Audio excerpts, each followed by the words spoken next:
Welcome to Facts TV News, where everything is true. Increased targeted operations in Manchester, police say. Police in Manchester say they will be increasing targeted operations to categorize the crime wave affecting the South Central Parish, with external forces being deployed in search of criminals.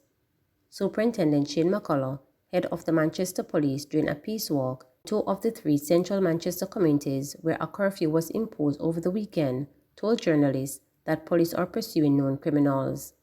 The Specialized Operations and the Joint Anti-Gang Task Force, they have been deployed in the parish as of Sunday, and they have started to carry out targeted operations in a number of communities in search of people who we have on our radar as persons of interest and also people who we know are associated with other illicit activities, he said.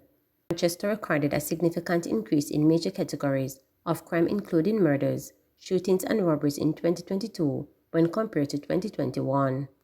Since the start of the year, the South Central Parish has been rocked by crime, having recorded a 150% increase in murders up to January 22nd when compared to the corresponding period last year. McCullough added that residents may experience some level of inconvenience during the heightened security operations. You will be seeing the Specialized Operations and Anti-Gang Task Force inside Manchester, so that is something we are asking the residents to understand, that with those operations will come some level of inconvenience with their day-to-day activities. But we will ensure that we will do everything in keeping with these constitutional rights because that is paramount for us as police officers, said McCullough. There are more forces here deployed to assist and push towards getting the parish back to where we want it in 2023, he added. Man accused of killing uncle at daughter's funeral turns himself in. The 37-year-old man who allegedly stabbed his uncle to death at his daughter's funeral last week has turned himself into the Port Maria police. The resident of Huddersfield in St. Mary is accused of fatally stabbing 67-year-old Marvin McLean at the Whitehall Cemetery. They were among those gathered to mourn the death of the younger man's 5-year-old daughter. Speculations have been rife about the reason for the attack at the funeral. Some residents have indicated that there has been a long tension in the family. However, relatives have refuted to speak about the cause of the issue. One family member who asked not to be identified by name told reporters that the family is still in shock from the murder. Look pon that, nowhere bear one, and the other fi find lawyer fee, it no fear, said the relative. The man accused of stabbing his uncle to death turned himself in to the police on January 19, 4 days after the incident occurred. Mobe business community worried after HighLow High sees heaven.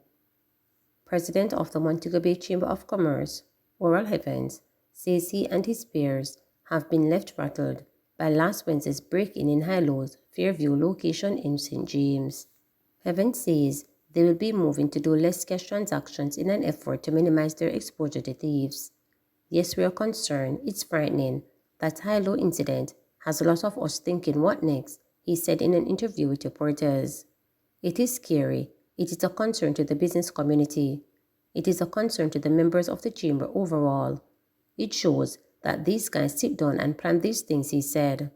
On January 20, thieves gained access by drilling a hole in the rear of the building, which houses a supermarket, outlet, pharmacy, and other businesses. They made off with an undetermined sum of cash, electronics, and other valuables. Unconfirmed reports suggest that the robbery was well planned, with a stunt driver posing as a distraction and noise from the vehicle, masking sounds for the break-in. The robbery comes on the heels of others within Montego Bay community last year when small supermarkets were particularly hit hard. Evans said his members have discussed the issue and have come up with a plan. I guess we'll be pushing for more point of sale transaction, less cash sales, so that criminals will know that there is no cash to get there, he told reporters. The police investigation is ongoing, but Evans believes it will take more than just that to address the issue. It will require more social intervention and more work from the authorities, he stated. If people are afraid that when they get caught, the full book of the law will be thrown at them, that will deter them, he added.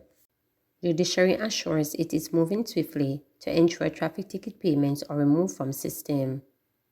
The judiciary says it is moving swiftly to ensure that traffic ticket payments made to the court office across the island are removed from the traffic management system. In a statement on Monday, the judiciary said it notes with concern that several people have indicated that despite paying the fines for their traffic tickets, the tickets are still reflecting on the traffic ticket management system as unpaid. Director of Client Services and Communication, the Court of Administration Division, Kadish Fletcher, noted that in some instances, persons say these fines were paid in court. She said the judiciary will work to rectify the issue. She added that persons who no longer have their receipts should send an email outlining their names, tax registration numbers, and information about the ticket or tickets being queried. Where persons have paid for their traffic ticket fines at court offices and those tickets are still reflected on the TTMS as unpaid, persons who are still in possession of their receipts are asked to send copies of those receipts to customer service at cad.gov.jm. The information on the receipt will go through a verification process, and upon satisfactory completion of same, the TTMS will be updated to reflect the payment with an indication that the matter was disposed. Where persons are no longer in possession of their receipts, they are asked to send their names, TRNs, and where available the month and year the ticket was paid to the customer service email address, that is customerservice@cad.gov.jm. Internal checks will be made, and once the information is found and verified, the TTMS will be updated to reflect that the matter was disposed of. We understand that this is causing significant inconvenience to persons who have paid their fines, and we are committing to working with these individuals to have the matter rectified within the shortest possible time once the information is brought to our attention. Persons needing more information on their traffic ticket payments are asked to contact the Court Administration Division at 876-754-8337. Opposition demands special audit of SSL. We are calling for the Minister of Finance to indicate to the country whether the staff of the FSC sent what is called an examination report to the board for the years 2017, 2018, 2019, 2020, and 2021 in relation to what was happening at SSL. We are also calling on the Minister of Finance to indicate whether the board of the FSC sent to him as Minister of Finance or his predecessors reports on the operations of SSL, and whether they indicated to him as minister the concerns they had about FSL and the state that SSL was in. Did the minister share any of these reports with the cabinet or the prime minister of the country? It is very important in the interest of transparency and openness that these reports, if they were done, be made public. The public has a right to know what the FSC did when they had the information. They have a right to know whether the staff made recommendations to the board. They have a right to know whether these recommendations were acted on. They have a right to know whether the minister and the ministers were aware of the activities taking place and what they did at the specific times. We have called for the Auditor General to conduct a special audit of the FSC, and I'm hoping that she will heed the call, because we believe it is important that light be shed on what took place at the FSC in terms of the decision-making around SSL. The second set of issues that we have concern about relate to whether there are government agencies that had investments or accounts at SSL, and what the status of those accounts would be, and whether those accounts still have the monies that would have been invested in them.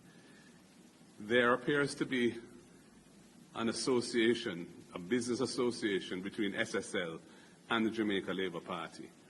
It is said that Jamaica Labour Party's main fundraising accounts were held at SSL at some point in time. And the fact that the FSC, having had information through a report from its management in 2017, which was a damning report that indicated serious governance and other financial problems within SSL, including qualified audited financial statements, questioning the ability of the company to continue as a going concern. For that enterprise, as a regulated player in the financial sector, to be allowed to continue to proceed as business as usual basis from 2017, which is now nearly 6 years ago, it befuddles the mind. And the question is, was there any form of political interference in this? Please remember to subscribe, like, share, and click the notification bell.